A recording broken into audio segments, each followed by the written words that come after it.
Hello again. In this podcast, what I thought I'd talk about is questions, because I like to do a Google and see what sort of things are popping up in terms of questions that salespeople might ask, and it's sort of difficult because quite often what I find is a whole list of questions salespeople could ask their prospects, their clients. So that actually got me on to I guess, a train of thought, and I thought it was worth talking about in this podcast, because what I've seen are some fairly impressive in terms of numbers of questions that you can ask. I mean, one of them was 100 questions you can ask a client, and I honestly started to despair a little bit, because I could just imagine, particularly if you're new to sales, just walking into a client with this list of 100 questions and trying to work your way through it and see which ones are relevant and which are not. So to me, that's sort of absurd. But that's my opinion, so there you go. To me, it kind of breaks down to certain key areas. When you're thinking of questions, it's key areas, and you can pretty much apply the kind of questions when you're thinking of selling whatever it is you sell to a client. Think about it if you were having a chat to a friend about possibly providing something of help to them. And the reason I'm using that as an analogy is that the key thing to remember, and I think the thing that will make the biggest difference to your sale, is just one line really, is that sales is about helping people. So if you take the view that sales, whatever it is you're selling, is about helping somebody else, helping them to be successful, helping them to get a good outcome in whatever it is they're doing that you can help them with, that immediately takes all of the pressure off you. And this, I believe, is where many of the problems stem from that salespeople get. All of the stress, the pressure, all of the other things, and do I need to know this, and all of the possible questions that a client could ask you as a salesperson. I know when I started in sales, that would be running through my head, and looking back on it, I almost wonder how I dealt with it, because it was technical selling. It wasn't an area of technology I was overly familiar with. I was on, I could hold a conversation about it, but once it started diving into the depths, the niches of these different technologies, then I was definitely out of my depth there.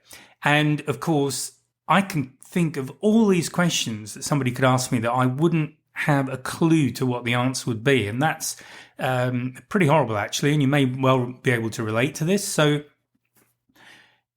that was making it all about me, though, and this is what I find a lot of salespeople do, particularly the ones who struggle. Or maybe the kind of people that you think of as the more pushy, sleazy salesperson. It's all about them. It's about them getting this deal over the line. It's about closing the client down. It's about answering all the objections, dealing with them, all of, this and that, all this kind of nonsense that goes on. But it's all focused on them, and they're not thinking about the client. It's just, how can I get this deal so that I can get my quota for the day, the week, the month, whatever it is they're trying to do. So that's the very first thing. Make it about the client. And once that focus comes off you, then you are in a far better space and position to really sit and listen to what the client is telling you. So the kind of questions that you need to be asking start to break down so they become very simple, and you don't need a list of 100 questions and this kind of stuff. Honestly, it's all rather silly. It's just like a conversation. And if you're having a conversation with a friend, let's say that you have seen a movie and you kind of want to recommend it to them, but you're not sure if it's the kind of thing that they like. How would the conversation go? Well, probably early on, you're going to ask them about the kind of movies they like, just to understand whether or not this movie would appeal to them and it's their kind of thing. And you do exactly the same at the qualifying stage when you're chatting to a client. And I've spoken about avatars before. It's a commonly used phrase to identify your ideal client. Don't care what the terminology is you like to use, but you really need to understand early on is this person likely to fit within the parameters of your ideal client? And the key parameters that you need to identify are, can I help them? And how well can I help them? Because you might have a brilliant solution for them that solves all of the problems they're trying to get a handle on right now. Or you might have a partial that might do some of it, but not all of it. And my suggestion, if you have a partial solution, is to be really upfront about it. Because if you're not, if you try and bend it a little bit and make it all fit and all of that, and they come and they do buy from you, that will really come back and bite you later.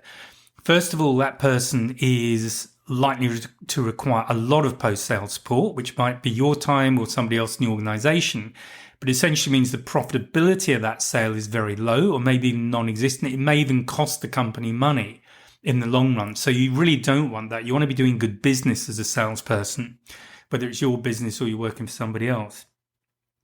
So that's the first thing. Be upfront. Let them know upfront how far you can help them, how many of their boxes you can tick, and don't be afraid to walk away from it.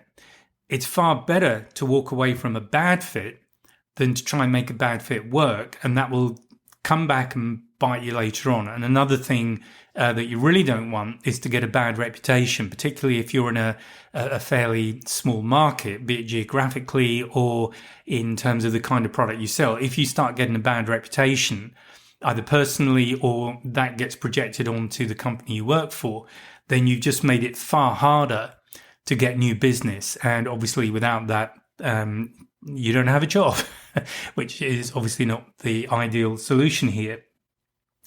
So if you're talking about a movie to a friend, if it's something you've really liked, you would just ask them the kind of thing they like and say, hey, I saw this.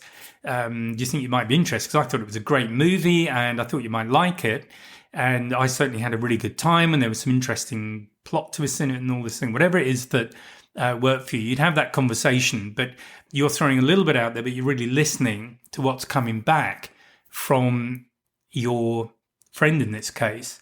And it's exactly the same with a client. You ask questions and you listen to what the answers are. And although this sounds pretty basic stuff, I've been pretty much stunned and amazed at times at how certain salespeople who seem completely unable to listen to what a client is telling them, and all they're interested in doing is talking at the client.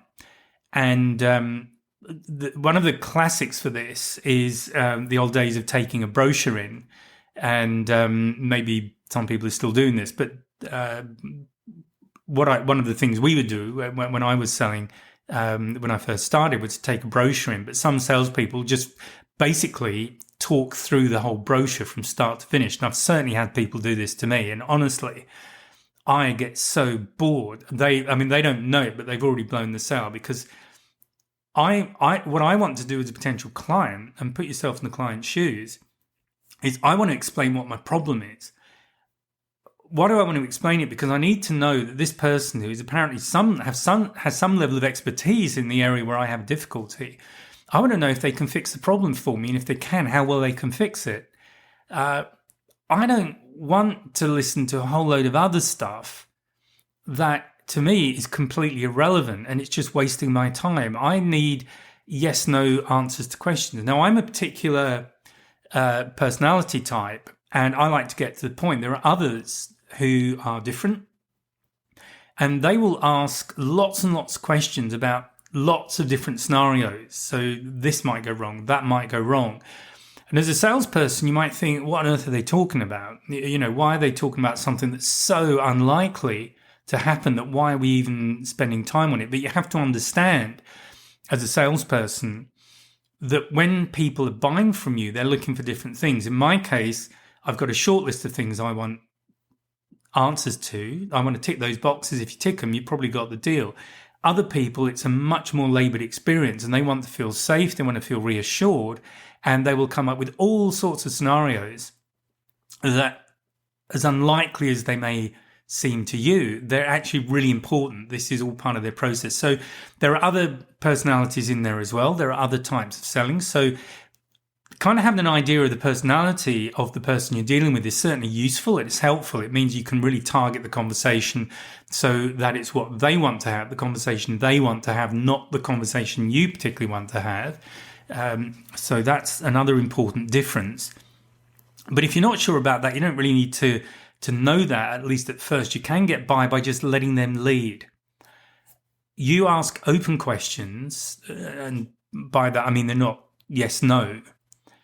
So it would be, could you please, this is always good doing this on the fly because I immediately go to closed questions, but it would be something like, what are you looking for this solution to deliver for you? What are the most important things it needs to do?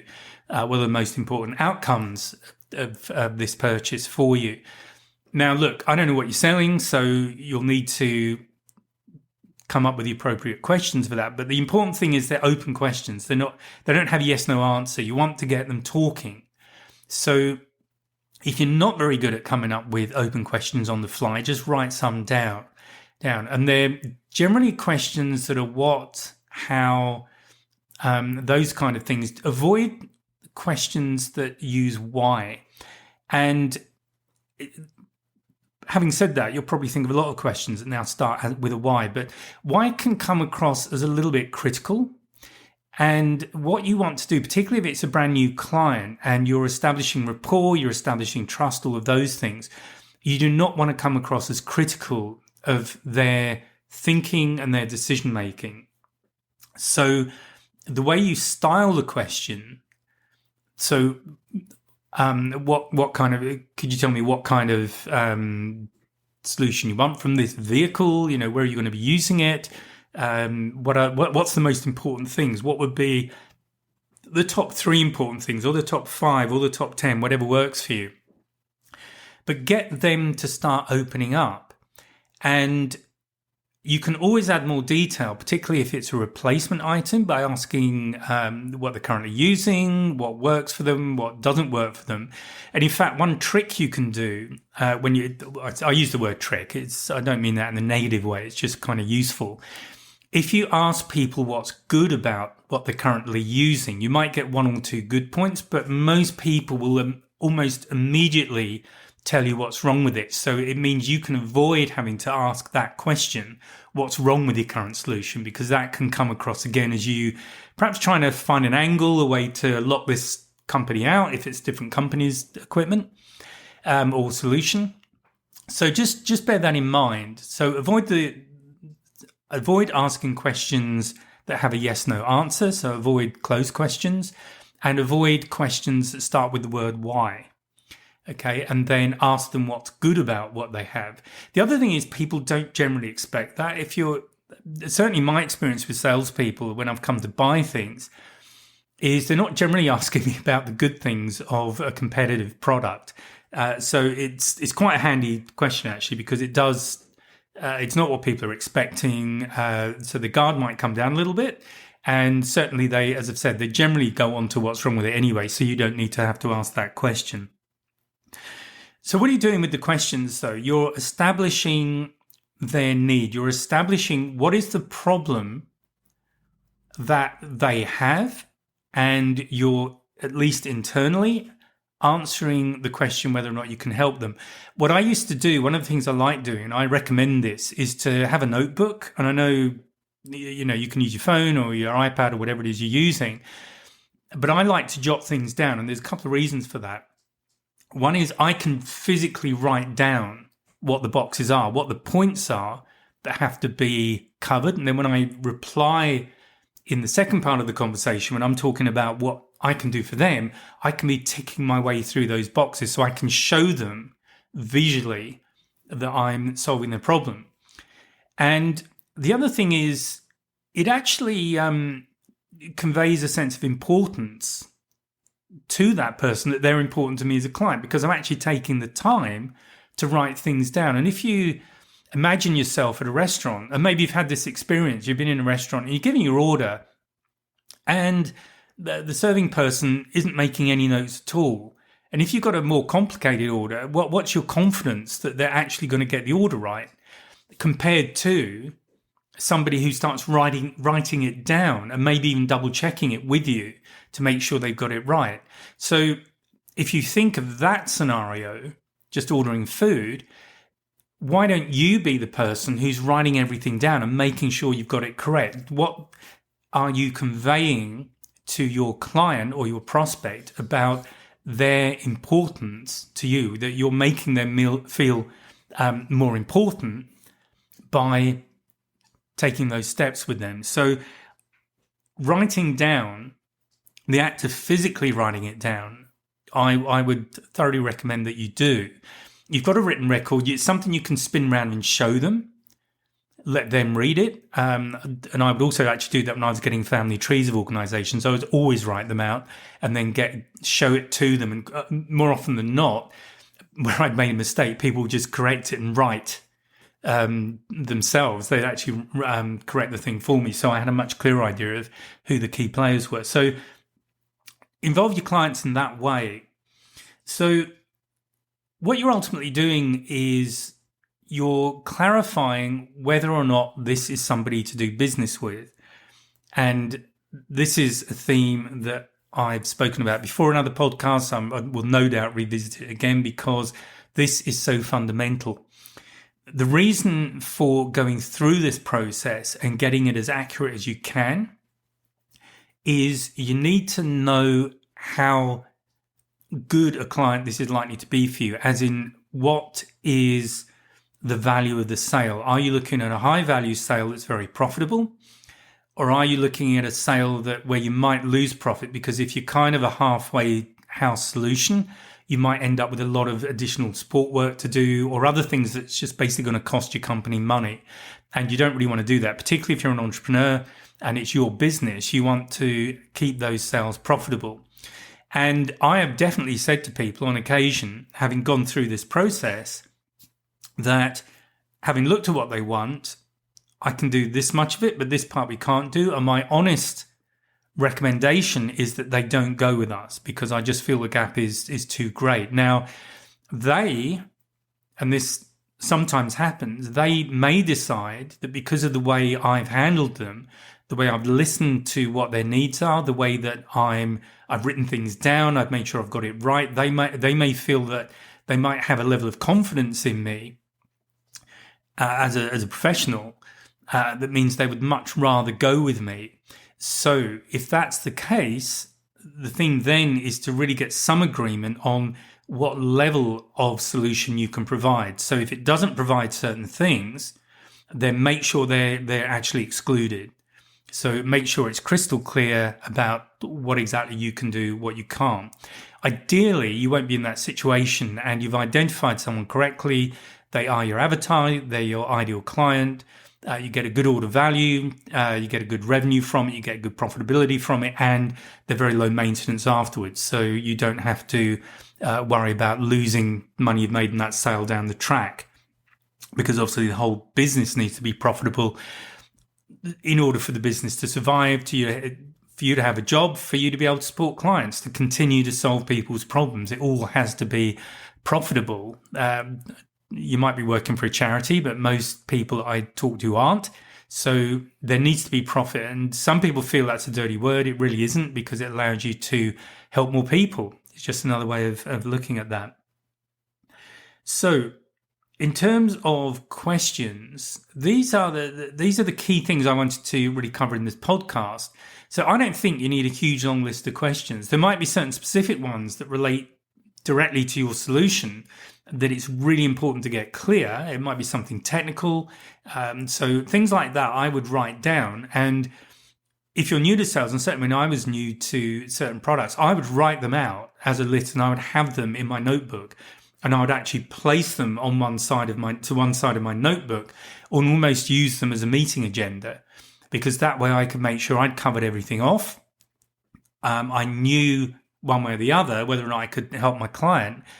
And frankly, I just felt that was a more professional approach, rather than hoping I hadn't forgotten anything really important and then finding out later that I had. And then you have to come back to the client and say, sorry, I need to clarify a certain point. I made a mistake earlier, all this sort of stuff. So it's best not to go there. Okay, so in terms of questions for clients, My recommendation for you is that you jot down the key questions that allow you to exclude people. This is at the qualification stage. Make sure you review those when you get into a more detailed and serious discussion to make sure you haven't made a mistake. It shouldn't happen, but occasionally it may well do. But then it's just so important to ask these open questions and listen and write down what the client is saying to you to make sure you get it right. And then you can make a call on whether or not this is good business for you. So I'm going to leave it there, and I will speak to you in the next podcast. Bye for now. If you found this podcast useful and hopefully it's got you thinking, please sign up to my mailing list. There's a link in the description where you can just sign up, and I'll keep you informed of what's going on. There's also a link to a free 1-hour webinar. It's an on-demand webinar, and I'll take you through 3 things you can do right now to improve your sales confidence, and that includes handling objections and closing the sale. So please check out the links and please join the mailing list, and I'll speak to you next time.